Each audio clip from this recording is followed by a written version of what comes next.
Hello and welcome to another episode of Gone with Gandalf's Gondor campaign. And Gone with Gandalf, that's me.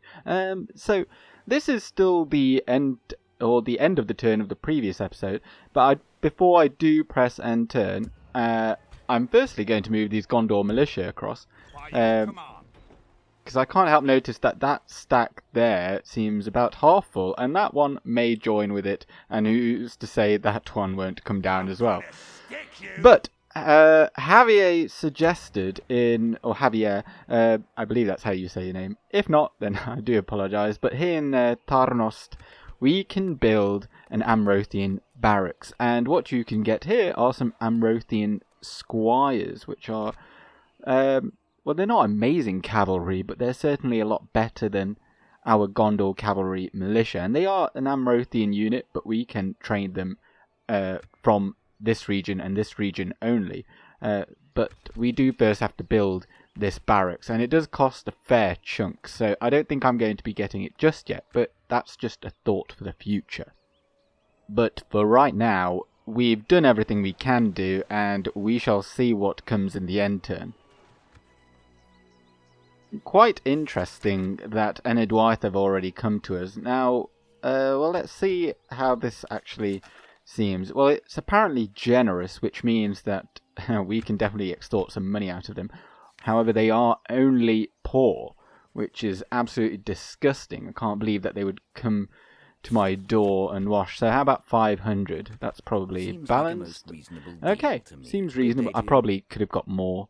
Boromir has been he's been presented a bride, which is quite interesting.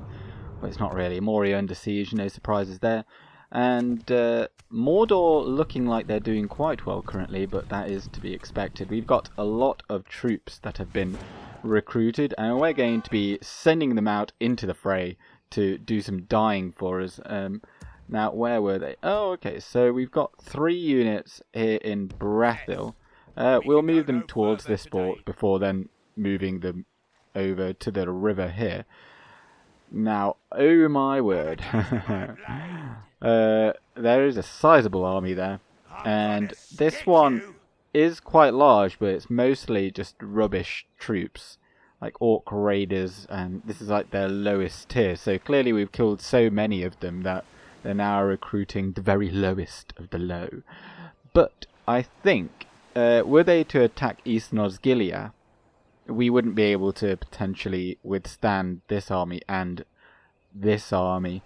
So I think what I'm going to do, as the mouth of Sauron just dawdles there, I think we're going to sally out. Well, not really sally. We're going to take out this force here.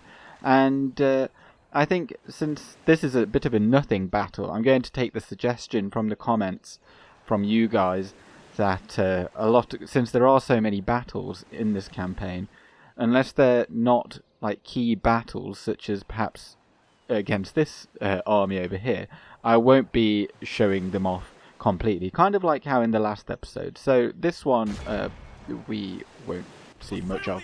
But let's just have a look at the army composition. As you can see, it's all their rubbish tiers, so Orc Scouts, Orc Raiders, and they've got some Marauders from their Candish barracks, but they're rubbish as well. And Orc Archers, they're pretty good, but that's like the only, good for the Orcs, so I don't think we'll have any problems here.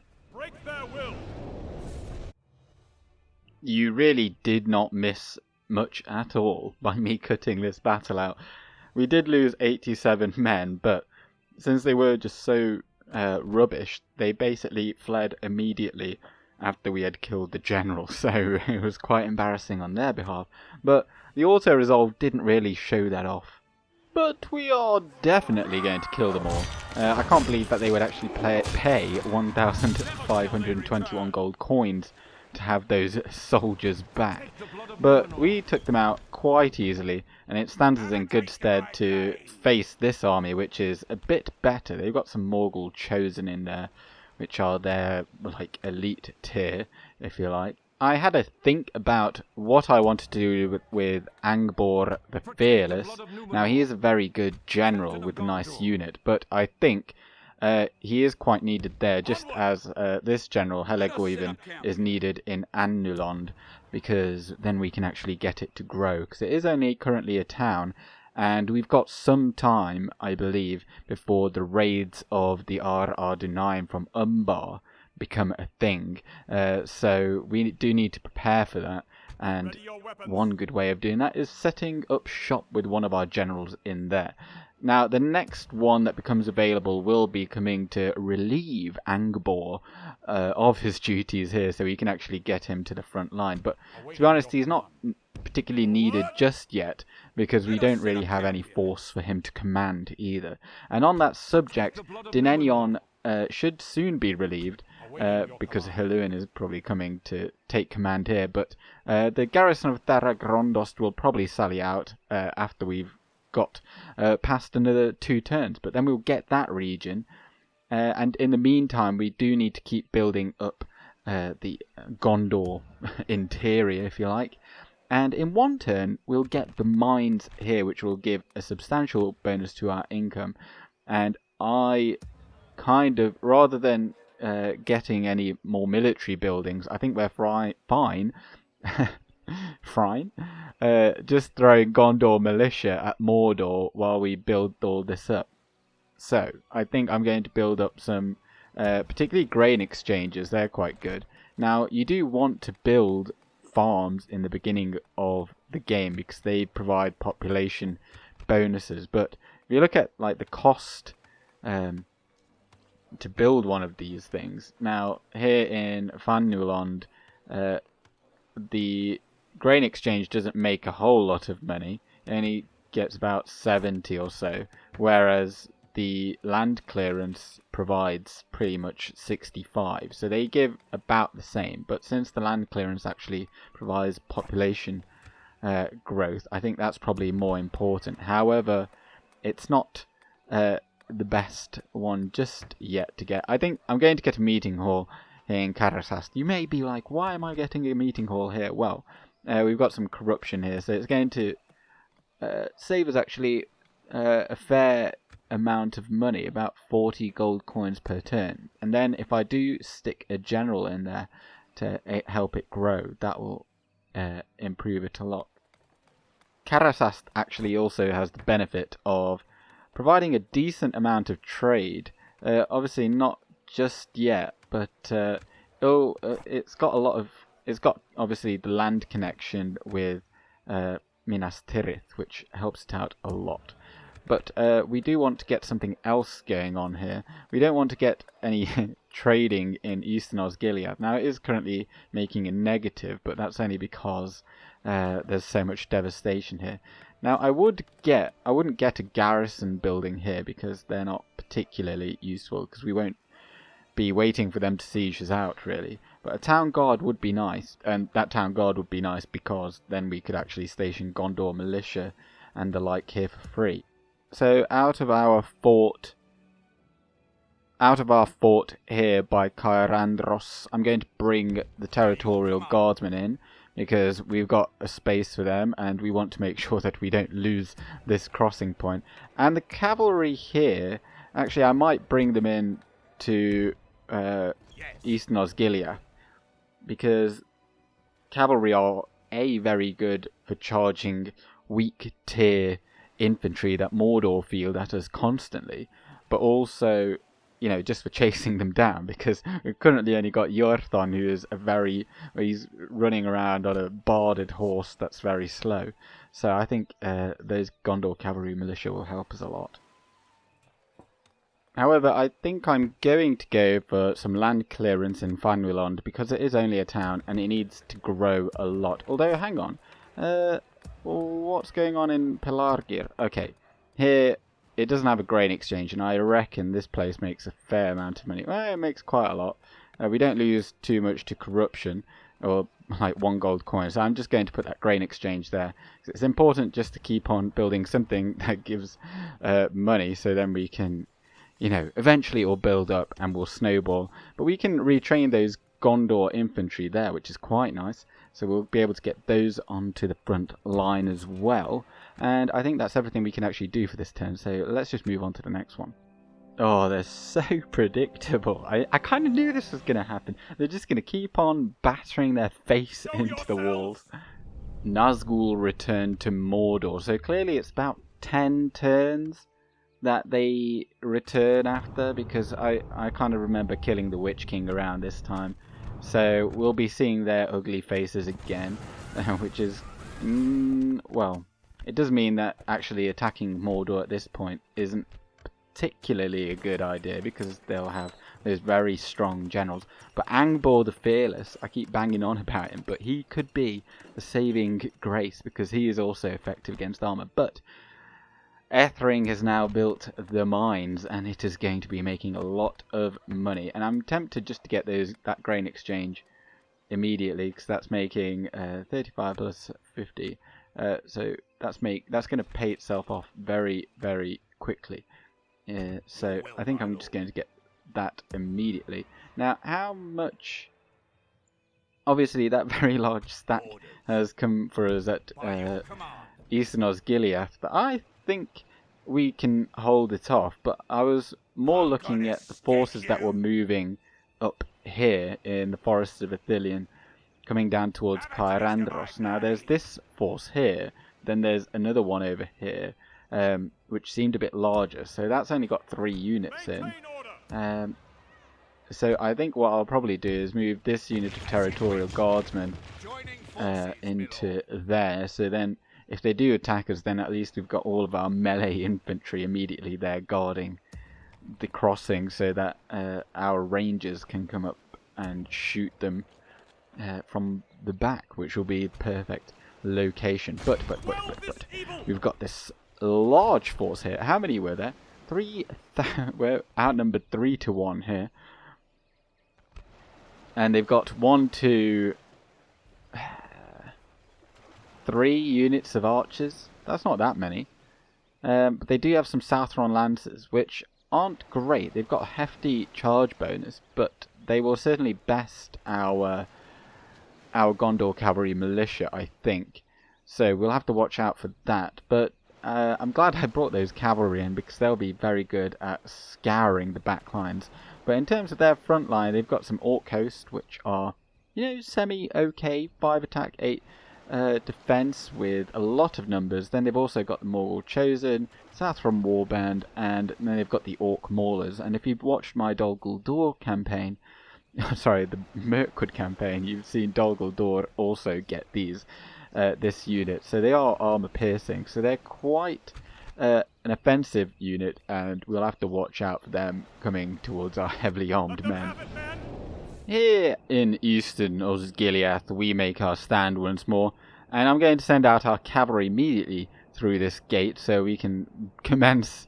We can easily shield our troops as they get into formation, and then hopefully we can just shoot them with our archers, hold the line with our infantry, and kind of kill off the missile units with our cavalry. They have foolishly sent out their orc archers before their main battle lines, so we're going to try and, certainly with the Gondor Cavalry Militia, we're going to catch them unawares here. And even though they're rubbish, the cavalry charge is always powerful. And as you can see there, we've taken quite a number of them out, but we do have to be wary of their Southron Lancers coming there, because they will definitely best this unit that we've got here. And why don't we just have our archers return fire on them? And what if... Oh, we can't actually reach the line even with our Ithilien Rangers, so we'll just have a bit of a skirmish battle here, actually. But here come the Southron Lancers, and with that I think we're going to make a bit of an exit here.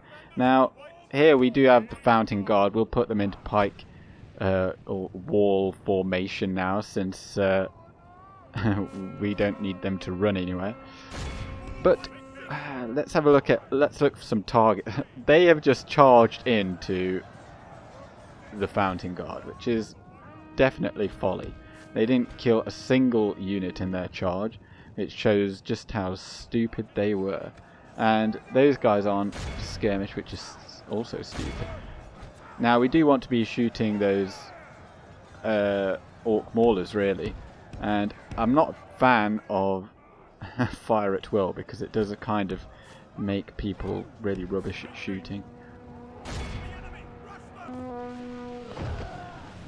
Oh, but we did kill the general. So that must have been... Oh, I don't know who that was. That must have been the Southron warband. Now let's just send Boromir in because we don't mind him taking a few hits. And we just saw an absolutely woeful charge. Now our cavalry is not doing particularly well here at all. Because we're getting like pseudo charged by these pursuing spearmen that charge halfway across the map. Which is quite annoying really. And oh, they've got some more cavalry over there. Well, I'll tell you what. We're going to bring our archers round the rear. And we're going to... Well, our Ithilien Rangers are going to shoot those archers. These guys are going to shoot over there. And, well, those cavalry units, they're just going to hopefully waste the time of all of those units. Now, the line is holding pretty well. Obviously, Boromir's going to... Oh, he's going to take a bit of a hit from those Orc Maulers, I think. Now, we don't want our cavalry... Yeah, see, they just... I don't understand this. How have they managed to catch up, like, when the unit's all the way back there? Oh, dear. Now, we're going to have to come back and save these archer militia. Because they're getting absolutely destroyed. But one charge in the rear and they'll probably be okay. But these guys are not okay. But, again, I'm just not... I feel like Gondor almost have, because they've got so many regions that can recruit, they're almost like a horde nation of the good guys, because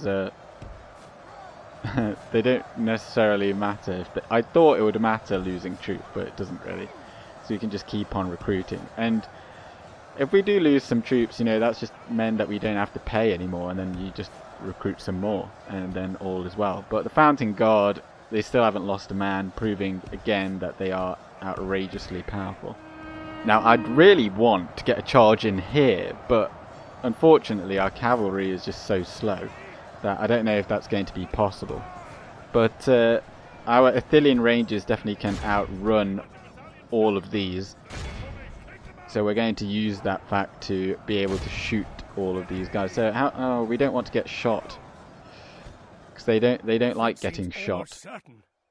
Oh, the Southron Lancers have actually broken, so I tell you what, let's get a charge in over here, and then hopefully that will aid us. Yorton, strike at the Morannon Guard so we can free up Boromir a little bit.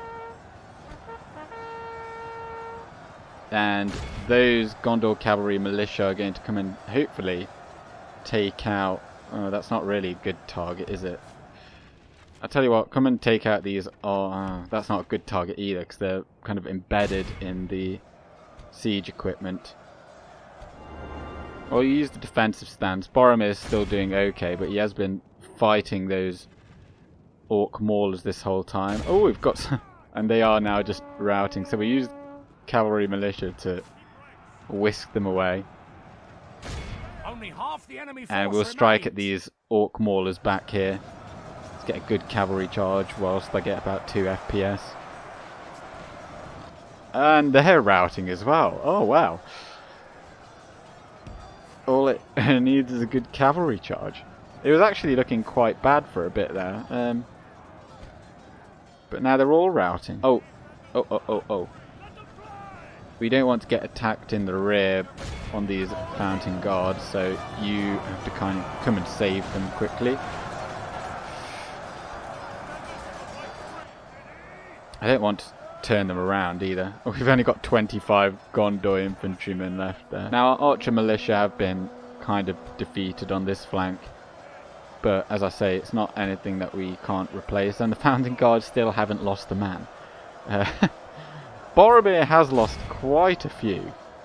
He's only got 35, but we'll see hopefully some good replenishment on him. But this might be it. This might be the charge that wins it for us. If we just break the Morgul Chosen and quickly get back out, because I don't want to get stuck in melee with them. Oh, we've got the Spearmen here fighting the Southron Warband. Okay. And they do have some Orc hosts coming back, but I think it'll be okay. Just need a good charge over here. There we go, the Morgul Chosen have gone. Now it's just these Orc hosts over here. I think, well, we've already killed 86% of them, so we only just need to make them all rout now. And they're going to run here. Yes! Now who's left? There's those Southron warband there. Oh, just run into melee. And that'll make them all run away. Hopefully. They're fighting still. I don't think there's anyone else after this. Oh, there's them. So, Boromir... Have they ran? Yes, they have. Okay, Boromir, come back for these Morgul Chosen. I don't think they've lost a single man in this battle. So, let's have a look if there's any even bloodied. There's one man here. Two. There's two Fountain Guard that are... What are you? Oh, we've got two Gondor militia. Oh. Well done. How our cowardly foe runs. It's time to press the attack. Yes, there we go. Oh, it's still going in the background.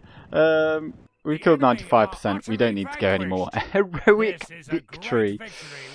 Oh, we were 3-1 outnumbered, just remember that. And Wardens of the White Tower, Boromir slaying nearly 500 men. And let's have a look at the Fountain Guard. Oh, I thought they lost one. They didn't lose a single man. They killed 93. I suppose they weren't really going for them. I thought they would have killed more, to be honest, but I guess they weren't really... They kind of avoid them. But if they come like directly from the front, like on a bridge battle, they will kill more than the Wardens, I'd imagine. But Prisoners' Court as well, that is a key part. So to be honest, it is still the Royal Swan Guard that are the all singing, all dancing unit. And off they go to Never Neverland, and enemy camp sacked. Now we have severely depleted our forces here. Oh wow, didn't I just retrain you? Oh no, there's ones here. Okay, well how about we just do a switcheroo? You come out and you go over there, and well we may as well merge those because we can't retrain them. And we've only got 12 archer militia. You can't actually get retrained there. Oh dear. Well, I'll tell you what, you come... Well, I didn't really need to do that. You just stay in there. I know we're paying for you, but it doesn't. I don't think it really matters. Because, you know, we'll retrain you. And retraining complete. Okay, yeah, that was those men that we just had. But other than that, I think we're okay. We can actually train some troops directly here, so I think that will probably be good. And, of course, that will hopefully see... us in the clear for a little bit, at least from here, so it's going to take them a while before they train some more troops. Over in the west, then, Hirluin is going to join Denethor and take over command, and in one turn we shall see them sally out, and hopefully then that will secure us the whole of the western border, and that will see us get some nice money as well, I'd imagine. Although actually probably not, because it is only a castle very far away. But back to the task at hand. I think we need to train some troops to kind of recover the losses that we've just taken. So how about, who can actually train troops? We could get some Lebanon Marines from down here. Let's get them, because I'd quite like some javelin then. But then let's just retrain those guys, and oh, we don't have any Gondor militia currently in the pool, clearly, because we do still have money to actually train some. I think we do. Oh, but we could give one settlement the gift of land clearance. Although no, we couldn't, because Calenhad is the only one. Well, I'll tell you what, you just do that. Just do it, and here we go. Oh, here we go. Another defense of Cair Andros on the bridge. We are outnumbered. It's only about 2-1.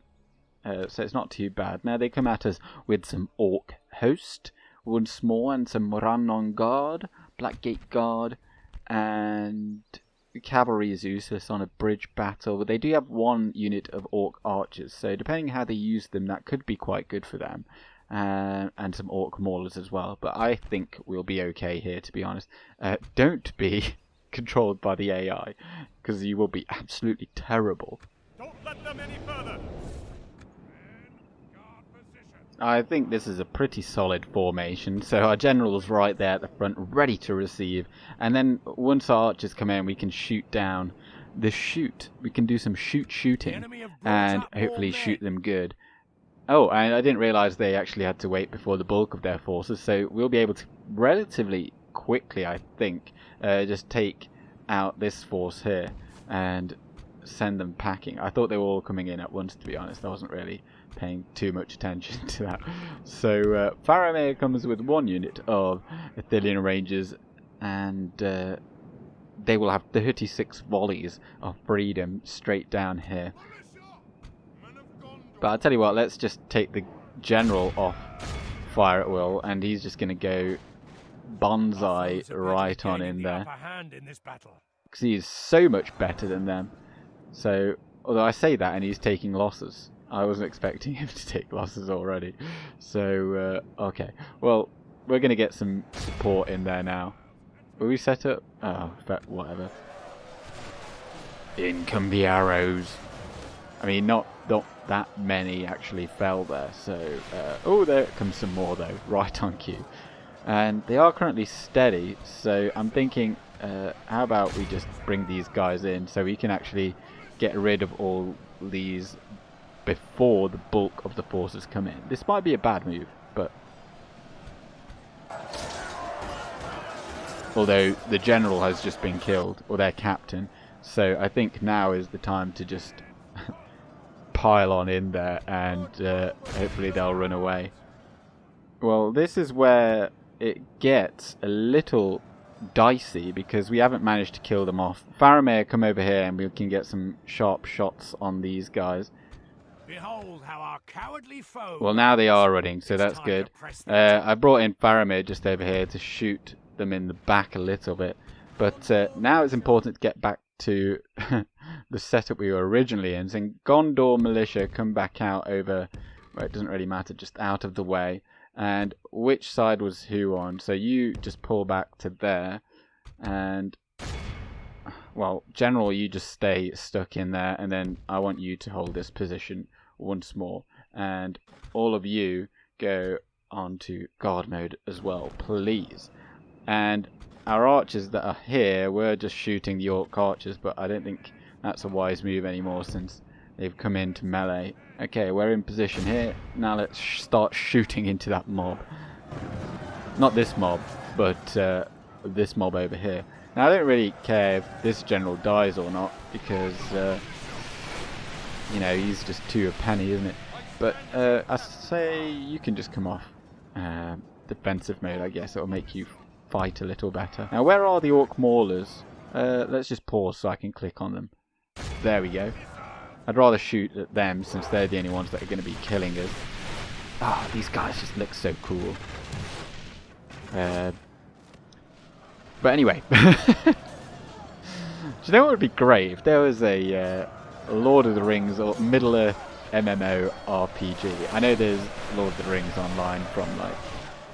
I don't know if it's still going. I just remember it being a thing like many years ago. But it's just not up to date, is it? Or something that's like a bit more... something official. Obviously like Warhammer has like Total War Warhammer. Obviously, then we're not going to get a Total War Middle-earth or anything like that, because the rights to that are going to be absolutely obscene. But since sadly Christopher Lee did also sadly pass away, but Christopher Tolkien sadly died earlier this year, who was kind of his father's kind of, well, he continued the legacy. He sadly died, so perhaps there's a way in there to get the rights. I don't know if they're coming into the public domain soon, but who knows. I was just checking the shots of our archers are going good, but our general is now down to 19, so he's suffering heavily from this mass that we've got here. So I think, actually, don't do that, because you guys aren't going to be killing anything. Although there are those I'll tell you what, just come off defensive mode, but just stand there and then kind of slowly go on in there. We'll bring in the Gondor militia should we need them. You might see the death of our first general For here. the moment, the fortune of battle goes our way. If I had a unit of Hin Edaur, the unit that not Lothlorien, the unit that the Woodland Realm get, they have the Silverthorn arrows. Although similarly, Lothlorien have a unit called the Gurbeleg, and they are, I think, a 14 missile attack archer unit. And they also have the body-piercing Silverthorn arrows, which are absolutely outstanding. Like they're kind of more of a javelin unit. They've got like 70 meters range and only a few missiles. But they would absolutely annihilate this in like 2 volleys. Now we are going to... I don't particularly want to see our general die, so I might send in the Gondor militia over here. But, you know, who knows? The battle is very much in our favor. Well, their captain's just gone down, so hopefully now they'll be more willing to run away. Oh, and there we go.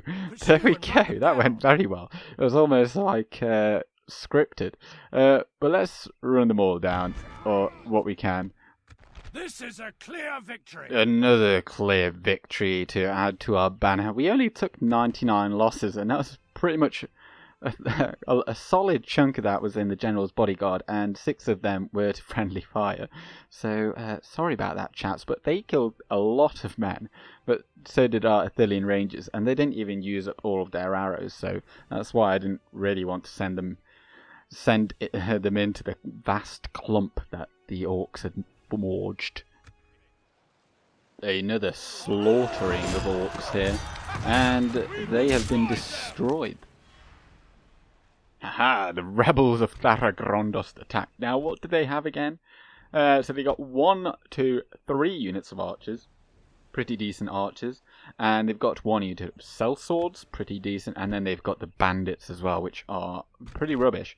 But we are on a bridge, or a ford rather, so I'll be interested to see what kind of battle map this is. Well, I kind of forgot that it is just going to be a regular sally out battle. It's not going to be what I thought it might have been. So let's just move everyone out of here, and then that way, when we come out and attack them, then we're not, you know, getting shot to pieces by their towers. Well, they are sending out their archers immediately in pursuit of ours, so I'm going to do what any good commander is going to do, and I'm going to charge on into them.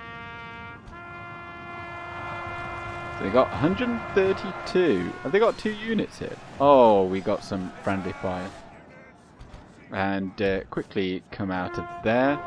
And this is, of course, our general's bodyguard, so again, it doesn't really matter if we take some losses on that, as long as he doesn't die himself. But now, feel free to shoot on into that mass. And Denenion, I think your name was, you come into pike formation.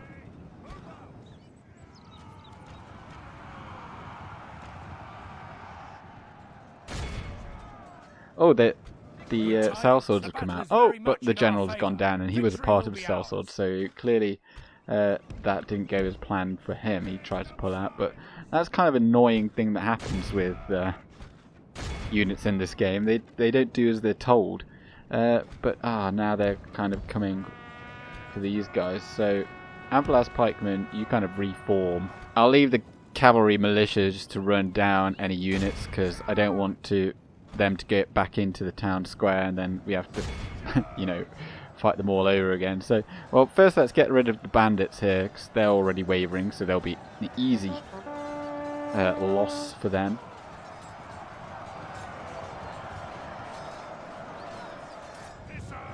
And well, before we send in Hirluin to charge these guys in the rear, we'll get a few arrow shots in, just make sure that we're not actually shooting our own men. Well, it would appear that one solitary bandit actually managed to make it to the town hall, and it is for him then that we are waiting for to finish the battle. How rude of him. Behold how our cowardly foe There we runs. go. Well, Time to it's press another forward by the realm victory in we the have tally, won and here 220 today. for our overpowered cavalry bodyguard. We have vanquished the enemy. Our realm is We have expanded. vanquished the enemy. Our realm has expanded. We're going to occupy because it is a castle, and we will eventually be able to upgrade it. And I think, if I'm not... Well, I don't actually know. How's that? Well, we've got 63% Dunedain culture, which is absolutely fantastic. It means that we'll be able to train a lot of troops here very soon. And actually, I don't know what late game Gondor is like really in regards to culture requirements, but I'd imagine 60% is fine. I've never made it to the barracks event with Gondor. So we've got in Karasast we got a town hall, and primarily just to reduce corruption because it does provide a small amount of law. And then in Western Osgiliath we got a governor's quarters, which is just the improved town hall. So, what shall we get here? An archery range or practice range would be quite good. Oh, I only just realised how much money we've suddenly got. Was there an end of turn report that I just missed? But we're on turn 15, and our total income is currently only well, it's a little. It's not too bad, to be honest. And next time we have 10,000, so it is going up. We are actually improving, but to keep on improving, I think what we need to do. Obviously, I'd really like to build masons' halls everywhere before building anything else, but because Gondor is so large, like you either build up a few key settlements up completely and then move on to the rest, or you kind of put in little bits here, there, and everywhere. And I'm kind of... it's difficult when you've got a realm this large and so void of infrastructure. It's kind of like... Well, it's kind of how... I wonder if that's what it's like in America. I don't know. But because they don't have public transport there. It's a myth. But I think what we're going to do is, I'm thinking we get some. I wonder how much a port gives us here. Oh, well, it doesn't show it properly because it only shows the increase in trade rather than the increase in the trade route. So it's not particularly good. But if we look at Pelargir, that already has a port. How much money do you bring in? You bring in a lot of money with that port, but is it worth 3 grand? No, it isn't. But with Mordor actually bringing even more troops already in through the pass, I think it's important to also train some troops. So I think what I'm going to do is, we still can't retrain those guys. I think what I'll probably just do is actually train a lot of troops once more, just to throw in there, because we just need to hold them back while we bring all our settlements. Because once we actually make a lot of money, which probably won't be too soon, to be honest, the way things are going, we will be able to field some actual armies, and it's at that point that you can then start getting from Mordor. I think being overly aggressive, it's like, I don't think it pays dividends against Mordor, because the developers have made it so that, yes, if you do rush Mordor, you have kind of won the campaign at that point. Like, if we were to just instantly now just have Mordor defeated, like, who are we going to fight? Canned? Well, Canned might actually end up siding with us, because there is the Blue Wizard script, which is kind of like it's a fan fiction thing, but to be honest, a lot of in this mod is. But it's derived from Alatar and Palando, who were the 2 blue wizards, and they went out east, and they were never seen again, really, in the Legendarium. That's all we know of them.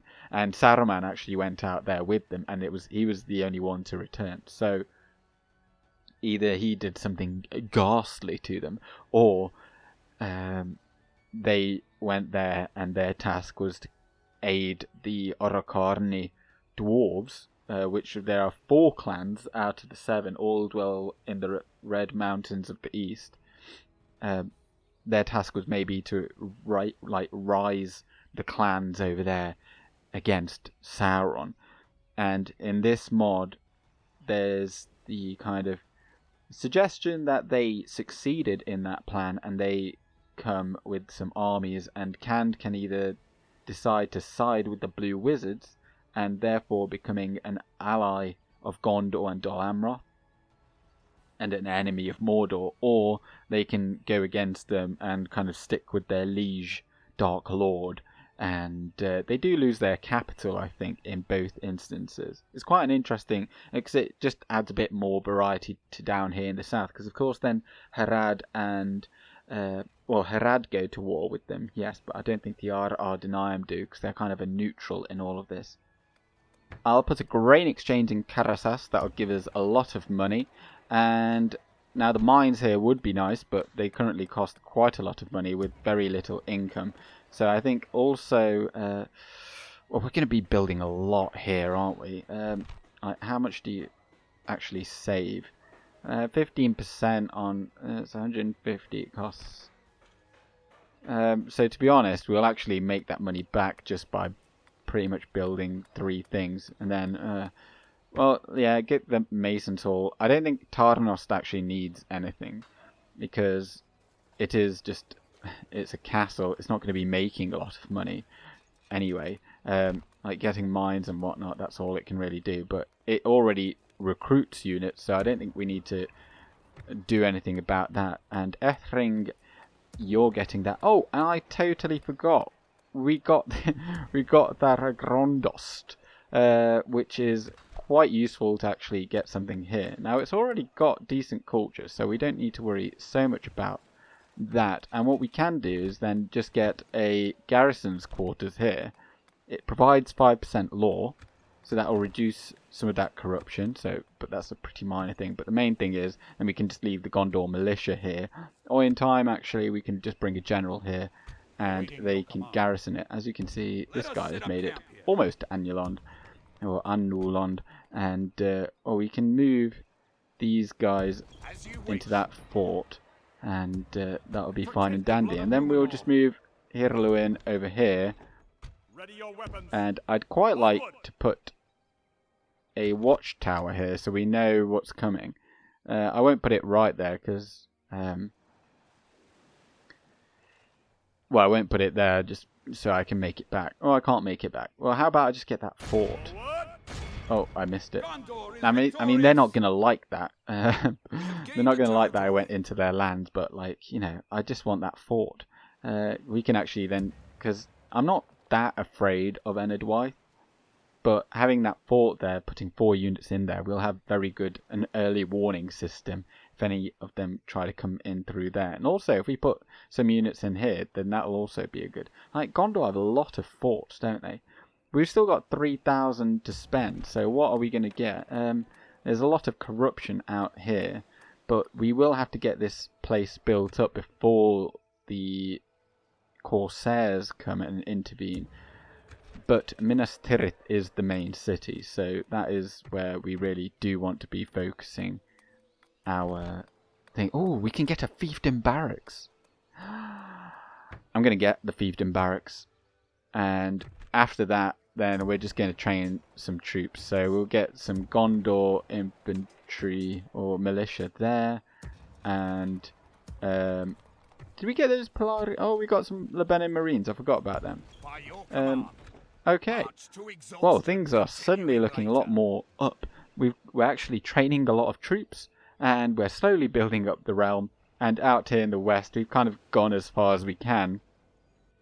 And I'm wondering whether or not, do we attack Enedwyth or do we attack Isengard? Because I think they are already at war with our ally Rohan. Because imagine if we just came up in here, say like, yo, what up, Saruman, and then just took out all these forces, and Rohan, then, you know, we help them out as well.